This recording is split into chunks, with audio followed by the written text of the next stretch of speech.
Hello friends, सभी का स्वागत है हाईवे क्लासेस पर। तो आज हम लोग आपके साथ 3D डिस्कस करेंगे। मेंसुरेशन यानी कि क्षेत्र मिति से 2D हम लोगों ने कंप्लीट किया है।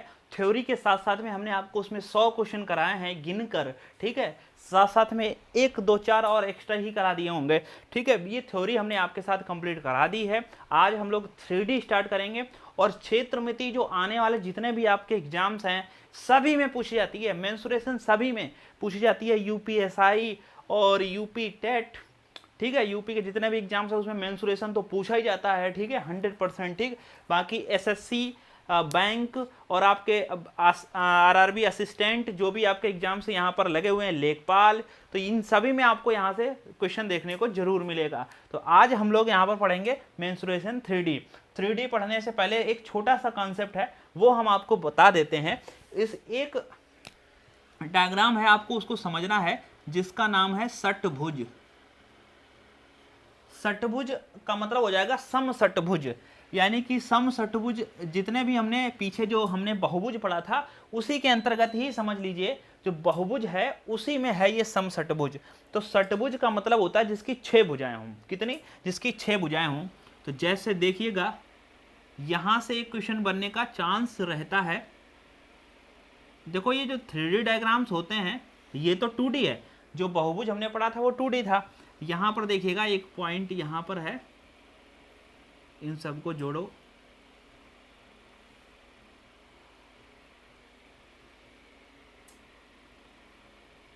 थोड़ा सा ज्यादा बड़ा बन गया है।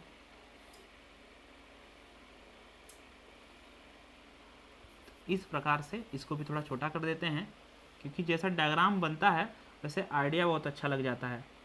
तो ये षटभुज है जिसकी 6 भुजाएं हैं, और समषटभुज मतलब इसकी भी भुजा की लंबाई ए, ये भी ए, ये भी ए, ये भी ए, और ये भी ए, ये भी ए, यानी कि सभी भुजाओं की लंबाई ए है।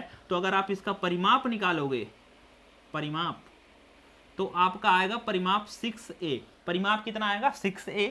और जो अगर आप क्षेत्रफल निकालोगे इसका, समषटभुज का क्षेत्रफल, तो देखो यहां पर जो ये त्रिभुज बने हुए हैं 1 2 3 4 5 6 त्रिभुज बने हुए हैं, और ये 6 त्रिभुज आपस में बराबर हैं, यानी कि हर एक त्रिभुज का क्षेत्रफल बराबर है, हर एक त्रिभुज का क्षेत्रफल उसके बराबर है, ठीक है। तो अगर आपसे इसका क्षेत्रफल पूछोगे और ये सभी त्रिभुजों का जो लंबाई चौड़ाई ऊंचाई है वो a है, यानी कि सभी की भुजाओं की माप भी समान है, तो इसीलिए इसका जो क्षेत्रफल होगा वो होगा √3/4 गुणे में भुजा स्क्वायर गुणे में 6। अब देखना ये √3/4 गुणे भुजा स्क्वायर, अगर आप इसको जानते हो तो ये समबाहु त्रिभुज का क्षेत्रफल है, और गुणा है 6। ऐसे समबाहु त्रिभुज ऐसे कितने इसमें बने हुए हैं? 6।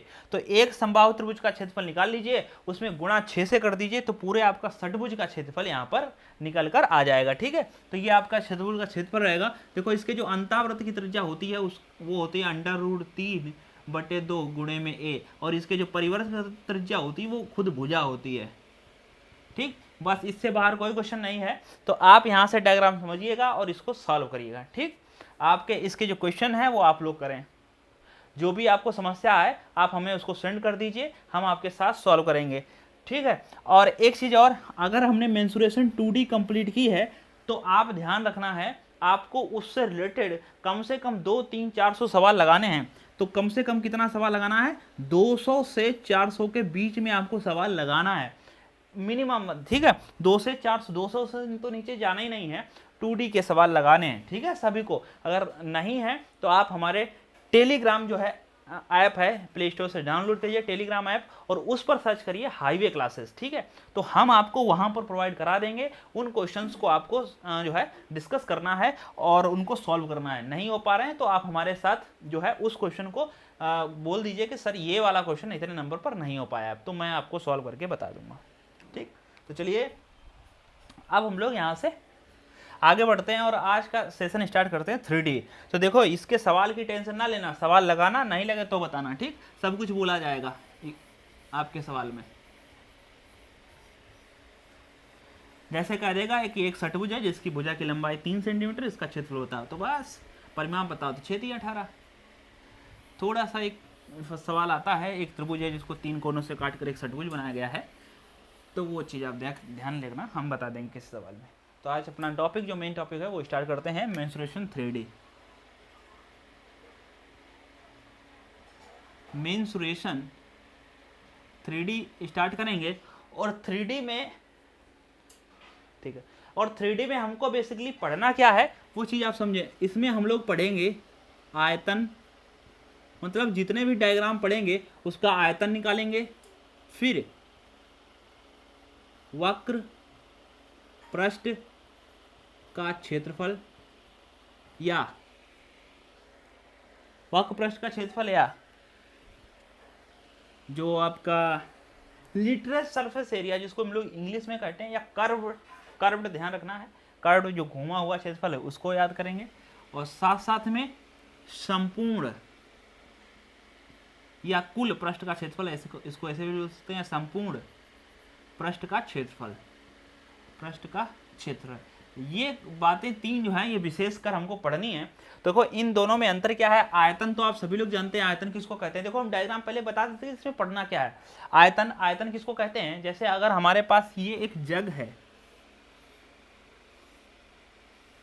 और ये जग मान लेते हैं कि जो ये जग है ये मान लेते हैं कि ये एक बेलनाकार है और इस बेलनाकार में जो पानी भरा हुआ है वो एकदम फुल भरा हुआ है, तो हम कहेंगे इसके अंदर कितने लीटर पानी आ सकता है। तो ये कितने लीटर पानी है ये आपका आयतन कहलाएगा। यानी कि किसी डायग्राम में, किसी पात्र में जो उसमें चीज भरी जा सकती है, ठीक है, उसको हम लोग आयतन कहेंगे सिंपल लैंग्वेज में, ठीक है। अच्छा, वक्र पृष्ठ क्या होगा। वक्र पृष्ठ का क्षेत्रफल होता है जो ये घूमा हुआ क्षेत्र है, इस टुंगनी से कोई लेना देना नहीं है, जो ये घूमा हुआ क्षेत्र है इसी को वक्र पृष्ठ कहते हैं। जैसे मान लेते हैं ये एक टुकड़ा था आयताकार और इसको ऐसे घुमाकर तो ये इसको बनाया गया है, तो ये होगा आपका वक्र पृष्ठ का क्षेत्रफल। जैसे आपके पास जो डीजल आता है, जिन ड्रमों में ड्रम डीजल आता है, तो डीजल के जो चारों तरफ का जो हिस्सा है गोल गोल उसको कहते हैं वक्र पृष्ठ का, और उस जिसका ढक्कन और तली यानी बॉटम एंड जो है तल दोनों आप मिला लोगे तो आपको वहां पर संपूर्ण पृष्ठ का क्षेत्रफल हो जाएगा। ठीक, बॉटम एंड टॉप दोनों मिला लेंगे तो संपूर्ण पृष्ठ का मतलब हो जाएगा कि संपूर्ण पृष्ठ में आपको ऊपर और नीचे का भी जोड़ना पड़ता है, यानी कि तली और छत को भी जोड़ना पड़ेगा, तो वो आपका संपूर्ण पृष्ठ का क्षेत्रफल कहलाएगा। सवाल आएंगे तो और भी अच्छे समझ लेंगे। फिलहाल ये इंट्रो था, इसके बारे में हम लोग क्या क्या पढ़ेंगे इसमें, ठीक। अच्छा, अब आप बात करते हैं कि इसमें कौन कौन से डायग्राम हैं जो हमको पढ़ने हैं। देख लेते हैं कौन कौन से डायग्राम हैं, और सभी लोग ध्यान रखें अपना जो लेक्चर देखना है वो लेक्चर नंबर 1 से देखना है। जिन लोगों को नहीं एक लेक्चर मिल रहा है उनके लिए हमने डिस्क्रिप्शन में लिंक दे दी है, कंप्लीट मैथ जो है advance maths by Atul sir, link description में दी। पार्ट नंबर 1 से देखते रहना है, और 2 किताब बनानी है, एक एडवांस का, एक अर्थमेटिक का रजिस्टर बनाना है, और आपको अच्छे से लिखते रहना है, ठीक, क्योंकि कोई भी एग्जाम के लिए हमारा लेक्चर सफिशिएंट है।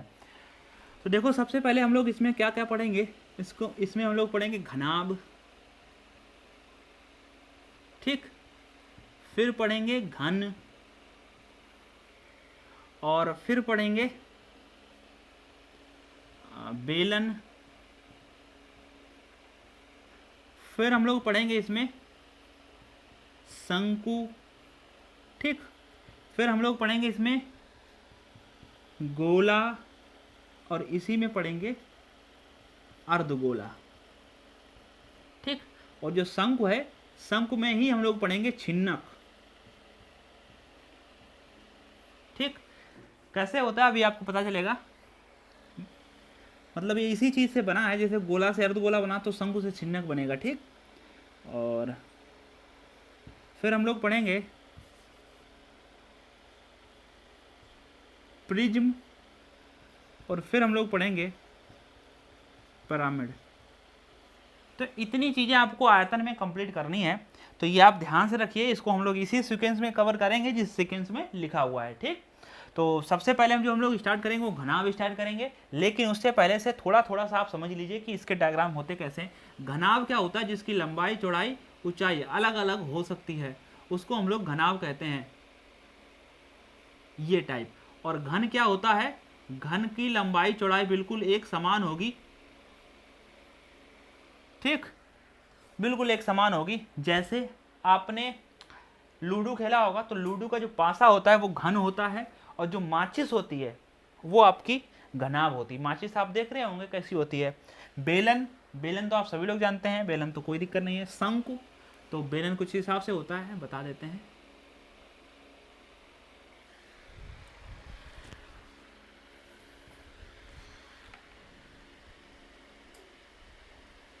ये आपका बेलन हो जाएगा। और शंकु कैसा होता है,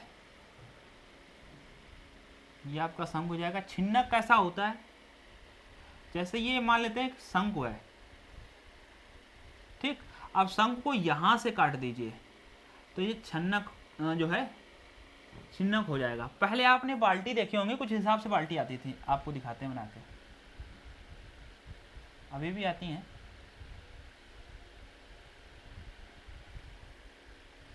तो जो ये बाल्टी है ये छिन्नक का काम करती है। और कुछ ऐसे भी बाल्टी आती थी लोहे वाली, आप देखते थे, इसमें ऐसे ऐसे बूंदी बनी रहती थी, तो ये आपकी छिन्नक है, ठीक है। फिर गोला, तो आप जानते हैं गोला, देखो वृत्त अलग चीज है, गोला अलग चीज है। आप ये चीज हमने आपको पीछे भी क्लियर करी होगी। तो ये अर्धगोला हो गया, ठीक। प्रिज्म, तो प्रिज्म क्या है, देखो ये डायग्राम जो है इस पे बोर्ड पे बन नहीं सकते हैं, ठीक है, लेकिन कोशिश कर रहे हैं। देखो पिरामिड क्या होता है ये चीज पहले समझ लो। जैसे मान लेते हैं कि ये एक चौकोर संरचना है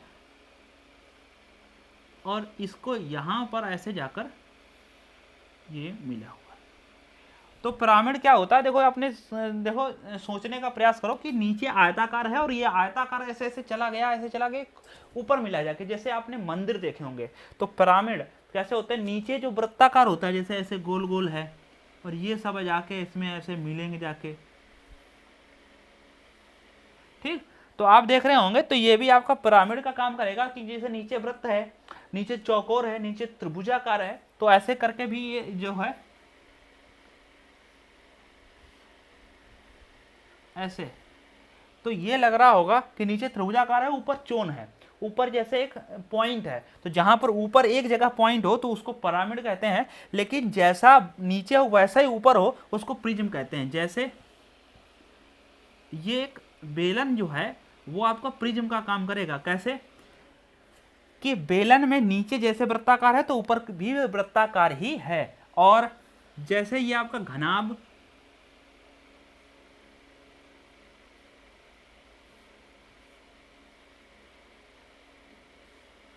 तो अगर आप इसको ऐसे थोड़ा खड़ा करके देखो तो ये घनाभ जो है ये आपका जो है उसमें ही ब्रिज में ही काम करेगा। जैसे मतलब जैसा नीचे हो आधार वैसा ही ऊपर हो, बिल्कुल वैसा ही चला जाए, तो उसको हम लोग कहते हैं प्रिज्म, ठीक है। तो इस हिसाब से जो हमने डायग्राम है ये हमने कंप्लीट किए। अब हम लोग स्टार्ट करते हैं अपना टॉपिक जिसका नाम है घनाभ। हम लोग घनाभ पढ़ेंगे और घनाभ जो है ये बहुत महत्वपूर्ण टॉपिक है। यूपी टेट, बाकी अपने यूपीएसआई, बाकी जितने भी एग्जाम्स आपके लगे हुए हैं सभी में आपको देखने को मिल जाएगा यहाँ से क्वेश्चन। और घनाभ बहुत ईजी भी है। कैसे, अभी आपको पता चल जाएगा। घनाभ में क्या है, 2-3 फॉर्मूले हैं, अगर आप उनको याद रख लेंगे तो साथ साथ आपका घन भी कंप्लीट हो जाएगा, ठीक है।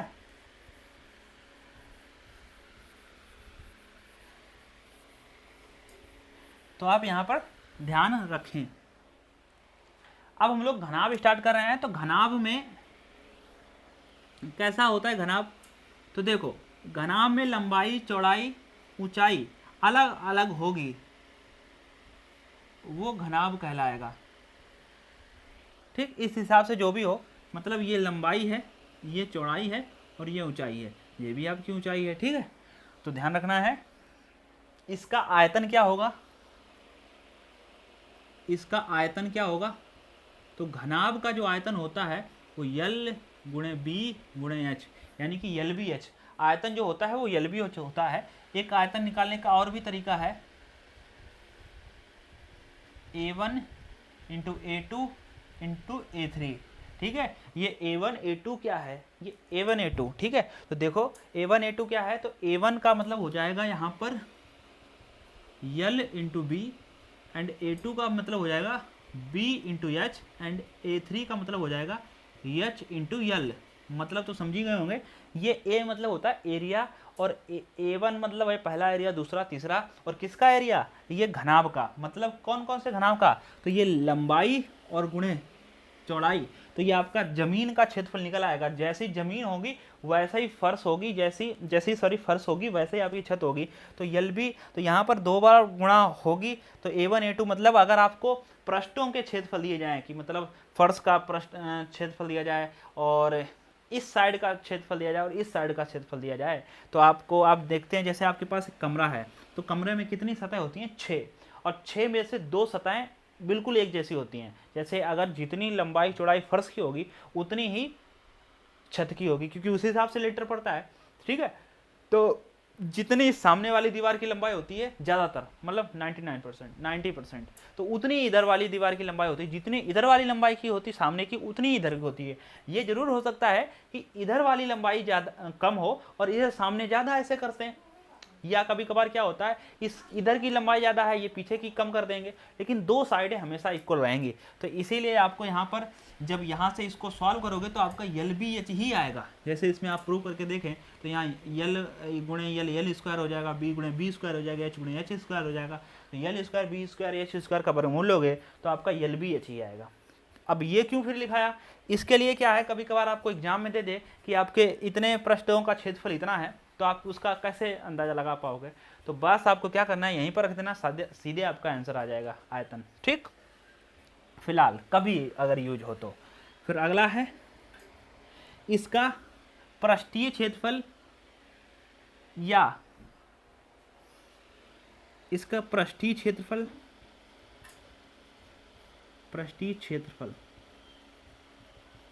ठीक है। अब देखो, अगर आप देखना चाहो अलग अलग नज़रों से कैसे कि आप देखो पृष्ठीय क्षेत्रफल निकाल रहे हो तो आप चारों दीवारों का क्षेत्रफल भी कह सकते हो। मतलब जो ज़्यादातर जो कमरे होते हैं वो घन नहीं होते हैं, वो घनाभ होते हैं, क्योंकि एक दीवार की लंबाई ज़्यादा होती है तो दूसरे साइड की जो है आमने सामने की सभी इक्वल होंगी, लेकिन एक साइड की जो एडजेसेंट है, जो संलग्न जो दीवारें हैं उनकी लंबाई अलग अलग हो सकती है। जैसे अगर मान लेते हैं ये एक दीवार है तो इसके सामने जो इधर को सामने को दीवार है ऐसे करके, तो हो सकता है इसकी लंबाई जो है ज़्यादा हो या कम हो।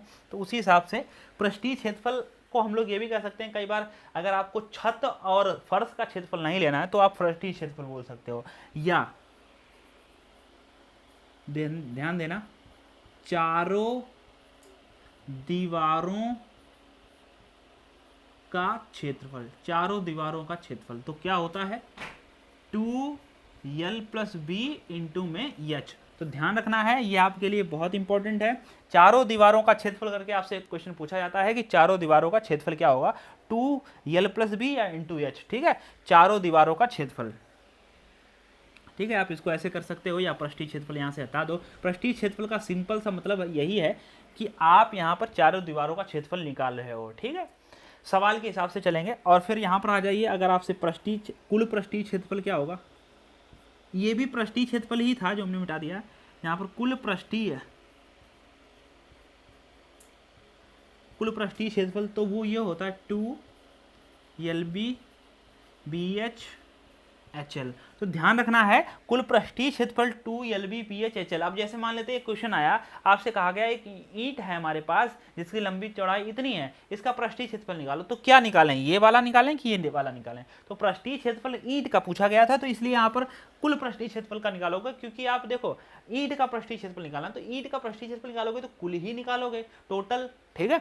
अब आपसे विशेषकर कहा जाए, अब ईंट में ऐसी तो कोई चीज़ होती नहीं कि छत को हटा दो ऐसा कुछ है, तो आपको ध्यान रखना है, उसी हिसाब से क्वेश्चन बताना है। जैसे आपसे कमरे का पूछा जाए तो आपसे ऐसे क्वेश्चन कहा जाएगा कि कमरे की 4 दीवारों का क्षेत्रफल बताओ, तो आप ये लगा देना। आपसे कहा जाए कमरों की 4 दीवारों का क्षेत्रफल प्लस आपको फर्श और उसका भी क्षेत्रफल बताना है, तो ध्यान रखना है यहाँ पर कमरे का क्षेत्रफल, पूरे कमरे का क्षेत्रफल कैसे निकलेगा, तो चारों दीवारों का क्षेत्रफल यानी कि 2lb इंटू में h प्लस आपको फर्श और छत का भी जोड़ना पड़ेगा, और फर्श और छत बिल्कुल एक जैसी होती है। फर्श में क्या होती है, लंबाई होती है, चौड़ाई होती है, तो यहाँ पर हम लोग 2 गुणे l गुणे b करेंगे, है ना। यानी कि 2LB करेंगे। तो 2LB क्यों किया? जितनी फर्श लंबी ऊपर होगी उतनी चौड़ी होगी, सेम लंबी जितनी इधर होगी उतनी चौड़ी होगी। तो आपको कमरे का क्षेत्रफल यानी कि पूरे कमरे का क्षेत्रफल निकालना हो तो आप उसमें क्या करोगे, 2LB into H and 2LB करोगे पूरे कमरे का फर्श सहित। अब मान लेते हैं कमरे में पेंट करनी है तो आप क्या क्या पेंट करोगे? कमरे में अगर आपको पेंट करनी है तो आप यही तो पेंट करोगे, चारों दीवारों ले लोगे प्लस छत ले लोगे। फर्श में तो पेंट होती नहीं है, फर्श में तो टाइल लगते हैं। मान लेते हैं एक कमरे में, इस सवाल ने कहा कि एक कमरे में पेंट करना है, उसका क्षेत्रफल बताओ जिस एरिया में उसमें पेंट की जाएगी। तो आप जानते हो चारों दीवारों का क्षेत्रफल करना है और आपको छत में करना है। तो आप जो है पेंट करेंगे तो आप उसको चारों दीवारों का क्षेत्रफल, पेंट करने का क्षेत्रफल या पेंट का क्षेत्रफल 2L प्लस B इंटू में H, ये तो चारों दीवारों का क्षेत्रफल हो गया, प्लस छत का क्षेत्रफल। छत का क्षेत्रफल क्या होगा? L into B। सिर्फ एक बार लिखना है, तो इन सभी बातों में अंतर है, तो यहाँ पर आप इसको समझ कर चलें, ठीक है। तो खासकर ध्यान रखें। अब एक लास्ट है वो हम यहाँ पर लिख देते हैं कि जो इसका विकर्ण होता है, घनाभ का विकर्ण, वो कैसे निकालोगे? विकर्ण, तो घनाभ का जो विकर्ण होता है वो होता है L square plus B square plus H square. तो घनाभ का जो विकर्ण है, अब सवाल इस पे ऐसे बनता है कि एक आयताकार कमरा जो है इतने मीटर लंबा है, इतने मीटर चौड़ा, इतने मीटर ऊंचा है, इसमें रखी जा सकने वाली सबसे बड़ी छड़ की लंबाई बताइए। तो ये विकर्ण ही बताना पड़ता है, मतलब यहाँ से यहाँ तक जाएगा तो ये विकर्ण की लंबाई हो जाएगी, ठीक। तो ये थ्योरी थी घनाभ की जो हमने आपके साथ डिस्कस की है। अब हम लोग इसके क्वेश्चन करेंगे, ठीक। क्वेश्चन में आपको और ज़्यादा क्लियर हो जाएगा। तो आइए हम आपके स्क्रीन पर क्वेश्चन लगाते हैं और सॉल्व करते हैं, मिटाते हैं इसको। और सभी लोगों को रजिस्टर बना के अच्छे से लिख लेना है, चिंता नहीं करनी है, पूरा सिलेबस कराऊंगा, ठीक है, चाहे जहाँ जाना पड़े। आज लाइट नहीं आ रही आपके लिए, मैं जो है बैटरी प्लस सोलर पैनल और प्लस लाइट बैटरी वाली वो लगा के आपको पढ़ा रहा हूँ, ठीक है। लाइट नहीं आ रही है आज, इसीलिए एक दिन लेट हो गया, ठीक है। लेकिन यार आप सभी लोग लेक्चर को शेयर नहीं करते हैं, मुझे ऐसा लग रहा है, क्योंकि अपने जो आप देख रहे होंगे इतनी मेहनत के साथ में इतने सब्सक्राइबर होने के बावजूद भी व्यूज अच्छे नहीं ला पा रहे हैं। इन सब में हो सकता है कुछ हमारी गलती हो, अगर हो तो आप ज़रूर बताएं, नहीं तो अपना थोड़ा सा आप अगर फ़र्ज निभाएं तो आप अपने दोस्तों के साथ, जो पढ़ने वाले स्टूडेंट हैं सिर्फ उन्हीं को सेंड करना है, जो पढ़ने वाले हैं, ठीक है, जिन्हें कुछ जज्बा है, तो उन सभी को आप सेंड करो और दिखाओ कि यहाँ पर ये मैथ चल रही है। आप थोड़ा सा धैर्य के साथ में पढ़ते रहो, आपका पूरा सिलेबस हो जाएगा, ठीक है। तो कोई कहीं पैसा इन्वेस्ट करने की भी ज़रूरत नहीं है, आप सिर्फ पढ़ते रहिए मेरे साथ, ठीक। तो चलिए हम लोग इसके क्वेश्चन सॉल्व करते हैं।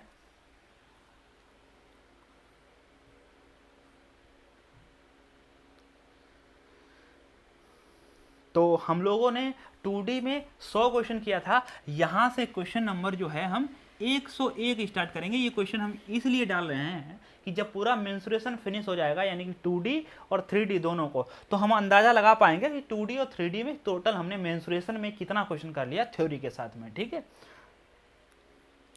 जिससे कि हमें थोड़ा और कॉन्फिडेंस आ जाता है।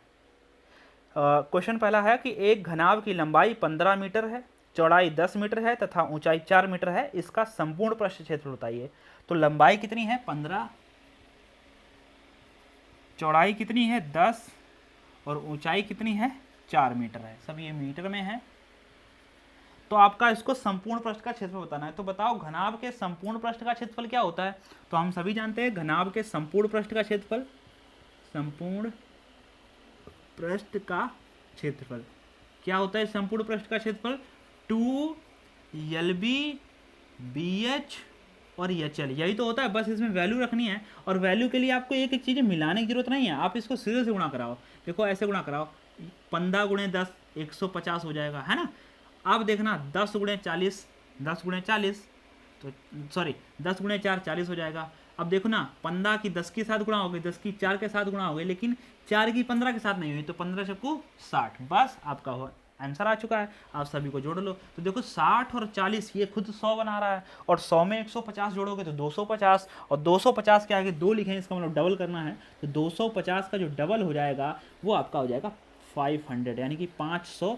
और यहाँ पर ध्यान देना है, मीटर लगाएं कि मीटर क्यूब लगाएं कि मीटर स्क्वायर लगाएं। तो ध्यान देना है यहाँ पर जो क्षेत्रफल होता है, जहाँ कहीं भी क्षेत्रफल लिखा हो वो हमेशा मीटर स्क्वायर होगा, और आयतन अगर होगा तो वो मीटर क्यूब होगा, और लंबाई चौड़ाई ऊंचाई नीचाई गहराई जो भी होगी वो आपकी मीटर में होगी सिर्फ। और बताओ विकर्ण किस में होगा, तो विकर्ण भी एक तरीके से लंबाई है यहाँ से यहाँ तक की, तो वो भी आपकी मीटर में ही हो जाएगी। ठीक है, तो ये ध्यान रखना है, पहले का आंसर हो जाएगा 500 मीटर स्क्वायर।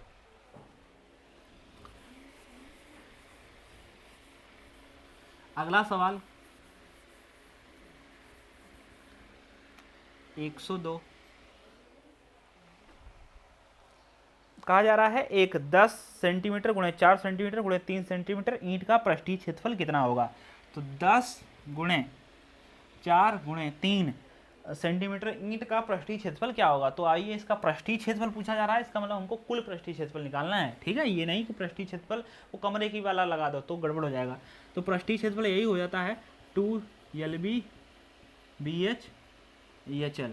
तो ध्यान देना 2, फिर हमने बताया था गुणा सेल से कर लो, 10 गुणे 4 10 चौक 40, 4 तियाँ 12 प्लस 3.30। ठीक, अब 40 में 30 जोड़ो तो 70, और 70 में 12 जोड़ो, 70 में पहले आप 10 जोड़ो 80 और 2 82, 82 का आपको डबल करना है तो आप अपने मन में भी कर सकते थे, 2 दूनी 4 और 2 8 16, 164 सेंटीमीटर स्क्वायर लिखना पड़ेगा, क्योंकि ये वाली जो यूनिट थी ये सेंटीमीटर में थी, तो यहाँ पर सेंटीमीटर स्क्वायर लिखना पड़ेगा, तो 164 सेंटीमीटर स्क्वायर।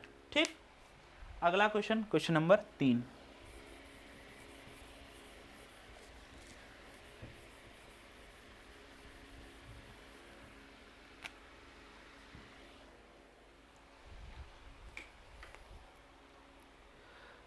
तीन में है कि एक साबुन की टिक्की की माप 8 सेंटीमीटर गुणे 5 सेंटीमीटर गुणे 4, तो 8 सेंटीमीटर गुणे 5 सेंटीमीटर गुणे 4 सेंटीमीटर, ठीक है, में एक बॉक्स जिसका माप 56 सेंटीमीटर 35 सेंटीमीटर और 28 सेंटीमीटर, यानी कि 56 सेंटीमीटर 35 सेंटीमीटर और 28 सेंटीमीटर में ऐसी कितनी टिक्कियाँ पैक की जाती हैं या की जा सकती हैं।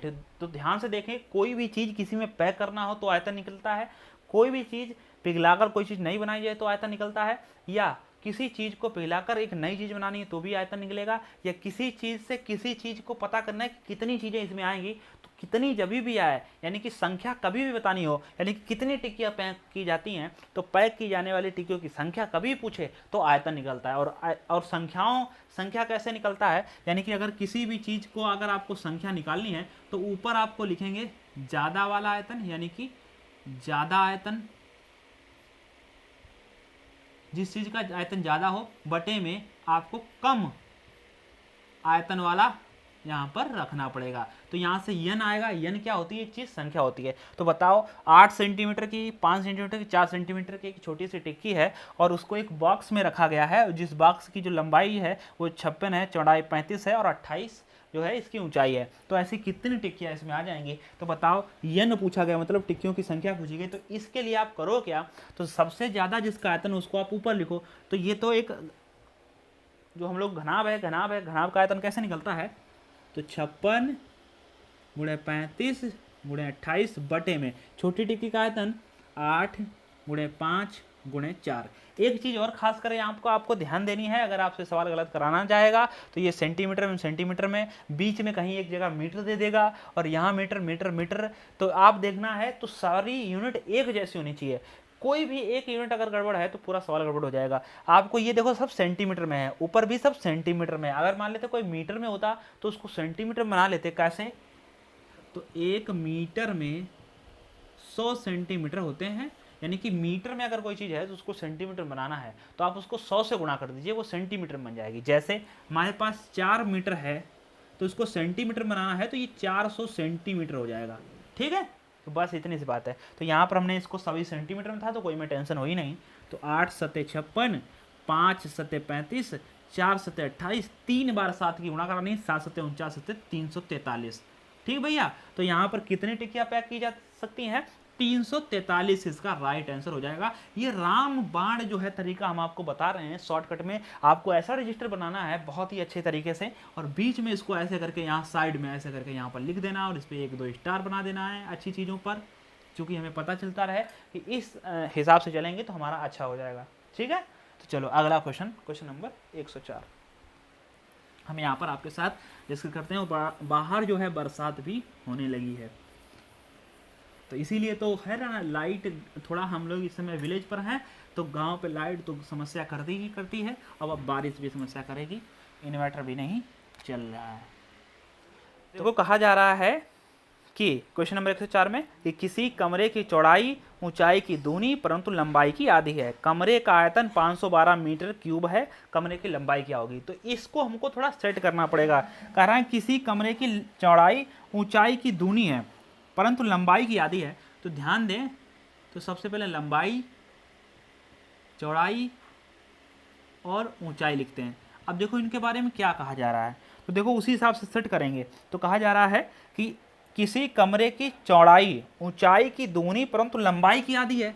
जो चौड़ाई है वो लंबाई की आधी है। तो देखो यहाँ पर इसको 4x करो और इसको करो 2x, तो लंबाई की आधी लेकिन ऊंचाई की 2 गुनी है, तो यहाँ पर करो x। अब देखो कैसे बना ये सिस्टम, कैसे सोच पाए। देखो हमें चौड़ाई को ऊंचाई से तो 2 गुना करना था, तो आप ऊंचाई को x मान लो और इसको 2x मान लो। और ये चौड़ाई जो है ये लंबाई की आधी है, इसका मतलब ये नहीं 2x का आधा x लिख दो, गड़बड़ कर लोगे तुम, क्योंकि लंबाई की आधी करनी है, तुमने चौड़ाई की आधी कर दी। ठीक है, तो यहाँ पर ये सोचने की बात है। जैसे अगर आपको चौड़ाई जो है देखना, जैसे हमने यहाँ पर लिखा a एंड लिखा b और हमें b का मान पता है कि 5 है। हमने कहा जो b है वो a का आधा है, b जो है a का आधा है। तो आप अगर आप 5 का आधा यहाँ 2.5 लिख लोगे तो देखो क्या a का आधा b हो पाया? नहीं। 2.5 का आधा 5 होता है? नहीं। 2.5 का 2 गुना 5 होता है। तो इसका मतलब आपने गलत लिख लिया, आप इसको यहाँ 10 लिखो। अब देखो हमने बताया जो b जो है वो a का आधा है, तो b a का आधा है। तो देखो b जो है a का आधा है, तो a का आधा कैसे होगा? 10 का आधा कितना होता है? 5। देखो बिल्कुल सही लिखा है। तो आपको उल्टी चीज़ें नहीं करनी है, यहाँ पर चौड़ाई को लंबाई का आधा करना है। इसका मतलब पहले तो आप इसको 2 गुना लिखो और 2 गुने से फिर तो आधा कर पाओगे। जैसे हमें b का आधा है, किसी चीज़ का आधा है, तो वो 2 गुना होगा ना भाई। b अगर किसी चीज़ से आधा है तो वो सामने वाला बंदा 2 गुना होगा। मान लेते हैं हमारे पास आधे रुपए हैं, तो सामने वाले के जस्ट डबल रुपए होंगे उसके पास। जैसे अगर इसके पास 5 है तो इसके पास 10 होंगे, जस्ट डबल। तो यही चीज़ आपको ध्यान रखना है। अगर ये चौड़ाई आधी है तो जाहिर सी बात सामने वाला 2 गुना होगा। ठीक है, और ये चौड़ाई अगर 2 गुनी है तो अगर कोई चीज़ 1 है तो हम 2 हैं। तो सेम इसी चीज़ को यहाँ पर फॉलो किया गया है। और साथ साथ में x भी मानना है। यहाँ पर x चूँकि इसलिए मानेंगे क्योंकि जब हम लोग गुणा करेंगे तो गड़बड़ नहीं होगा। हमेशा कोई चीज़ गुना या गुनी हो तो x मान लेने पर आपकी वैल्यू गड़बड़ नहीं होती है। अब देखो इसका आयतन दिया गया, तो आयतन होता क्या है? लंबाई गुणे चौड़ाई गुणे ऊंचाई बराबर 512 मीटर क्यूब दिया गया है यहाँ पर आपको। ठीक, और आपसे लंबाई पूछ रहे हैं कितनी होगी। तो देखो अगर आपने x नहीं मानोगे तो गड़बड़ हो जाएगा। तो देखो कैसे, तो 4 से काटो, 4 एकम 4 बचा 1 हो गए 11, 4 दूनी 8 बचे 3, तो 4 अठे 32। फिर इसको 2 से काटो, 2 छंग 12 2 चक्कू 8। अगर आपने x नहीं माना है तो आपकी पता क्या वैल्यू आएगी? 1 बराबर 64 आएगा। लेकिन जिन्होंने x गुणे x माना है उनका आएगा x क्यूब बराबर 64, और x क्यूब बराबर 64 तो x बराबर आएगा 4। ये सभी जानते हैं कि 4 चक्कू 16 चक्कू 64 होते हैं। तो अगर आपने 1 बराबर 64 निकाल लिया है तो आप उसका कुछ नहीं कर पाओगे, सोच नहीं पाओगे। 1 बराबर 64 और तुमसे लंबाई पूछी जाएगी तो 4 में 64 से गुणा कर दोगे, 256 बताओगे आंसर, गलत हो बताओगे। ठीक है, अब यहाँ सही क्या है? x का मान अगर 4 है, लंबाई पूछ रहे हो तो x का मान 4 है, तो यहाँ 4 चक्कू 16, यानी कि लंबाई कितनी हो गई? 16। ये राइट आंसर होगा। ठीक है, तो इसीलिए आपको यहाँ पर ध्यान करके रखना है। अगला क्वेश्चन, क्वेश्चन नंबर 105। यहाँ पर आज हम लोग 5 ही क्वेश्चन करेंगे। 5 के अभी तो आपको थ्योरी भी पढ़ाने में समझाने में थोड़ा टाइम लग गया, और भी लेक्चर बनाना है आपका एडवांस अर्थमेटिक का भी। तो क्वेश्चन नंबर 105, उस सबसे लंबी छड़ की लंबाई ज्ञात करें जो 10 मीटर लंबी, यानी कि 10 मीटर लंबी और 6 मीटर चौड़ी, 6 मीटर चौड़ी, 4 मीटर ऊंचाई, 4 मीटर ऊंची वाले एक हाल में रखी जा सकती है। मतलब उस सबसे लंबी छड़ की लंबाई बताइए जो जो एक हाल है जिसकी लंबाई 10 मीटर है, चौड़ाई 6 मीटर है, ऊंचाई 4 मीटर है, उसमें रखी जा सकती है। सबसे लंबे छड़ की लंबाई बताओ। तो सिंपल सी है, अभी हमने आपको समझाया था। तो ऐसी ऐसी स्थिति में हम लोग विकर्ण को बताते हैं। तो विकर्ण क्या होता है, L square B square plus H square.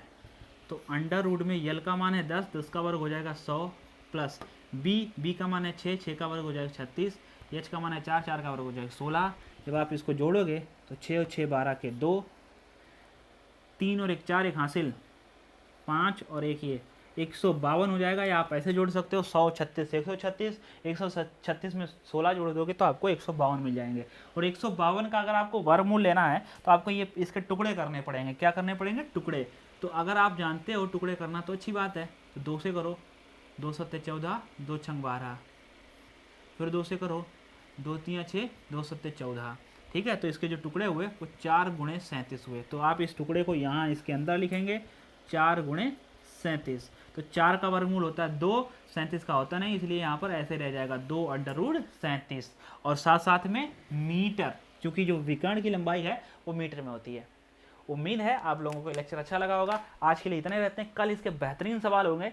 बेहतरीन कि मतलब एक लकड़ी का टुकड़ा है जिसकी मोटाई 1 सेंटीमीटर, लकड़ी का आयतन बताओ। बहुत ही ज़बरदस्त सवाल होने वाले हैं कल, बने रहिए। और कल हो सकता है घन का भी क्वेश्चन यहीं पर कवर कर लें। ठीक है, घन का भी जो है यहाँ पर पूरा थ्योरी भी कवर कर लें। तो सभी लोगों को यार कमेंट तो करना ही है। आप कुछ ना लिखा करो तो इतना ही लिख सकते हो कि आपका लेक्चर अच्छा नहीं बना है, आपने मेहनत नहीं की है। ठीक है, ऐसा लिख सकते हो। अच्छा लगे तो ये भी लिख सकते हो, वेरी नाइस, मुझे अच्छा लगा, मुझे पसंद आया, मैं नोट्स बना रहा हूँ, मेरे समझ में आ रहा है, ये वाला क्वेश्चन में डाउट है, इस वाले क्वेश्चन को भी कवर कर देना सर, ऐसे टाइप के क्वेश्चन भी पढ़ा देना। ऐसे आप बोल सकते हो कमेंट्स बॉक्स में। कमेंट्स आपके लिए यूज करो और लाइक भी कर दो।